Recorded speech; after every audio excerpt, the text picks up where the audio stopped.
সেই এক কথা, কোপ আর প্রকোপ। আরে বাবা, যা ঘটেছে সেটা যে মেজ বৌমার বুদ্ধিতে ঘটেছে তা তো প্রমাণ হয়েই গেছে। জানি, এতে তোমরা সবাই আনন্দে থাকতে পারো, তোমরা নিশ্চিন্তে থাকতে পারো, কিন্তু আমি তো পারি না। আমি তো ভুলতে পারি না যে বাড়িতে ঢুকে চৌকাঠ পেরিয়ে বাবাজি বলে গেছেন যে এই সংসারে ঈশ্বরের প্রকোপ অনিবার্য।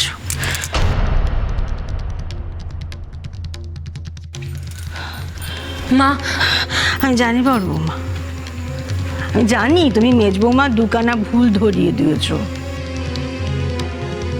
তার মানে তো ঈশ্বরকে নস্যাৎ করে দিয়েছ এমনটা নয়। মেজ বৌমা তার চিরকেলের স্বভাবে এমন ভুল করেছে, তার ফলও ভুগছে। তাহলে তো স্বামীজির কথা মিথ্যে হয়ে যায় না। আমি জানি স্বামীজির এই আদেশ ভুলবে, ভুলবেই।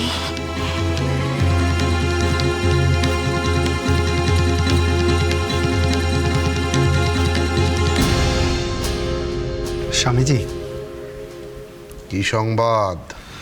অর্ডার তোলার অ্যাপিল এখনো করেনি স্বামীজি, থানাতেও যায়নি। স্বামীজি, ওই একটা একরত্তি মেয়ের কাছে আমরা হেরে যাব? স্বামীজি, মেয়েটা কিন্তু আমাদের সামনে চ্যালেঞ্জ ছুড়ে দিয়েছে, এখনো অবধি ওই এগিয়ে। আমরা মাঠের দখল এখনো পাইনি স্বামীজি। মাঠের দখল পাইনি তো কি, হাজার হাজার মানুষ আছে আমার দখলে। আমাকে লড়তে হবে না, তারাই আমার হয়ে লড়বে। হাজার হাজার মানুষের বিশ্বাস আছে আমার দখলে। আমার কাছে বন্ধক রাখা ওই কি যেন নাম, উশসী। হ্যাঁ, উশসী।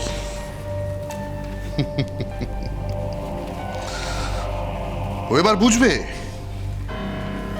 আমার বিরুদ্ধে ফোঁস করেও মাথা তুলে দাঁড়াতে পারবে তো। স্বামীজি, মেয়েটা কিন্তু প্রচণ্ড একরোখা। হোক হোক,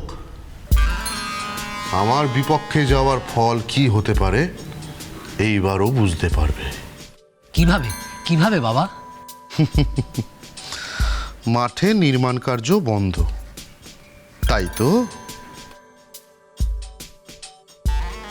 ওই মাঠে কোনো রকম নির্মাণ কার্য করা যাবে না, এই তো। আজ সন্ধ্যায় ওই মাঠে ঘটবে আরেক আশ্চর্য ঘটনা।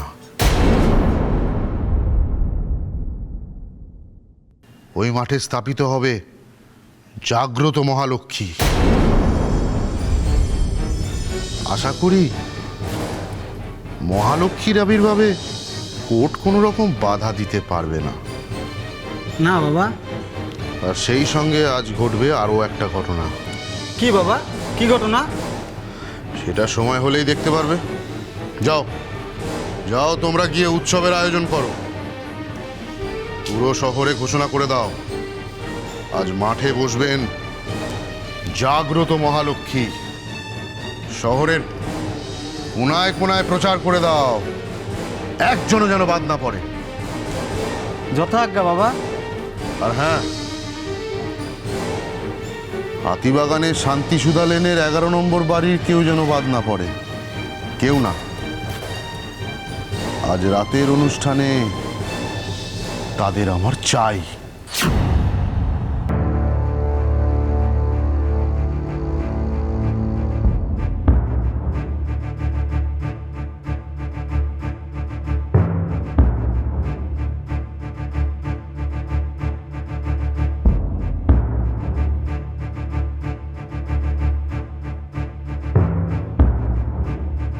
মা, আপনি কেন বুঝতে পারছেন না? ওই লোকটা শুধু ভগবানের নাম নিয়ে সবাইকে ঠকাচ্ছে, ছেলে খেলা করছে আপনার মতন অনেকের বিশ্বাস ভক্তি নিয়ে। হয়েছে, কাউকে ভণ্ড আর ঠক বলাটা না ভারী শিক্ষিত পরিচয় না বড় বৌমা।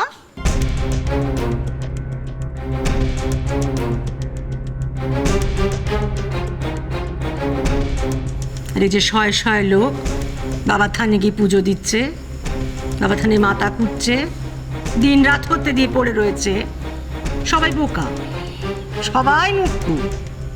হ্যাঁ, স্বামীজির বিদেশ বিভূতিতেও অনেক শিষ্য রয়েছেন, তারা সবাই অন্ধ, কেউ লেখাপড়া জানে না, তাই তো? মা, সত্যি তারা অসহায়ের মতন ওই লোকটাকে বিশ্বাস করছে। সত্যি তারা অন্ধের মতো। বড় বৌদি, তুমি কি বাড়িতে অশান্তি ডেকে আনা ছাড়া কিচ্ছু পারো না? সোমা,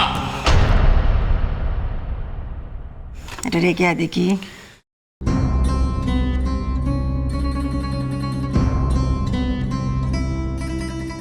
বেশ বড় বৌমা, আমি তর্কের খাতিরে মেনে নিলাম স্বামীজি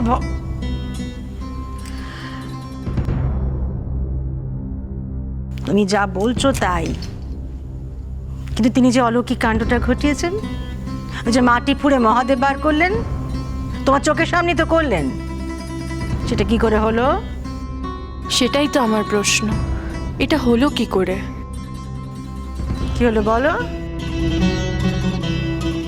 নাকি বলবে সেটাও মিথ্যে? হ্যাঁ মা, ওটাও মিথ্যে, ওটাও ওনার কারসাজি।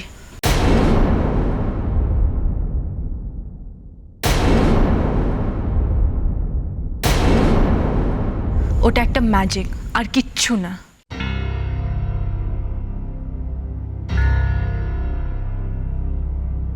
কি বললে তুমি? ওটা স্বামীজির কারসাজি? ওর মধ্যে অলৌকিক কিচ্ছু নেই? না, নেই, সবার চোখে শুধু ধুলো দেওয়া আছে।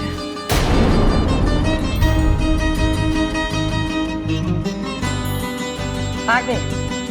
তুমি পারবে প্রমাণ করতে? তুমি যদি সবার সামনে প্রমাণ করতে পারো ওটা কোনো অলৌকিক ঘটনা নয়, আমি মেনে নেবো তোমার কথা। চুপ করে আছো কেন? বলো, কোনো মানুষকে এত সহজে ঠক বলতে পারো আর প্রমাণ করতে পারো না? পারবো, পারবো মা।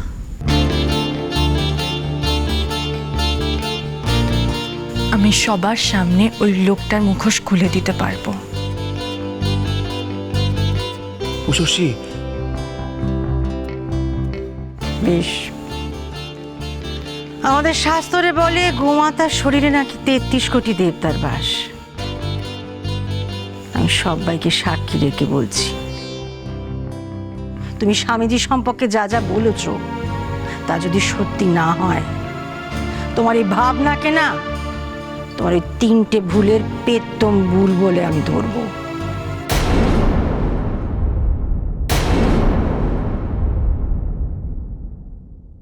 তার মানে এবার মা বদ্দির ভুল ধরবে।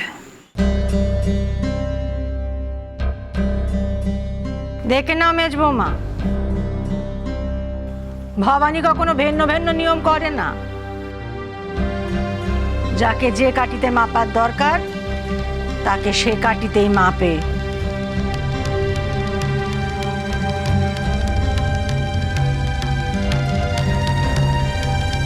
গোমাতার গায়ে হাত দিয়েছ,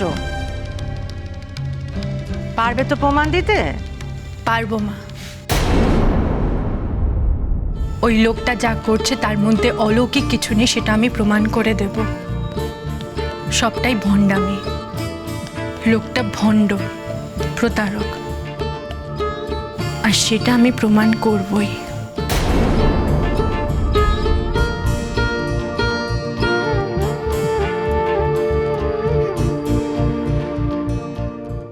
শশী, ঝোঁকের মাথায় এরকম একটা চ্যালেঞ্জ নেওয়া কি ঠিক হয়েছে? যদি আমরা না পারি, হেরে যাই? নিশিত, আমরা কোনো হার জিতের জন্য এই চ্যালেঞ্জটা নিইনি, একটা সত্যিকে সামনে আনার জন্য লড়ছি। কাজটা বড় কঠিন শশী।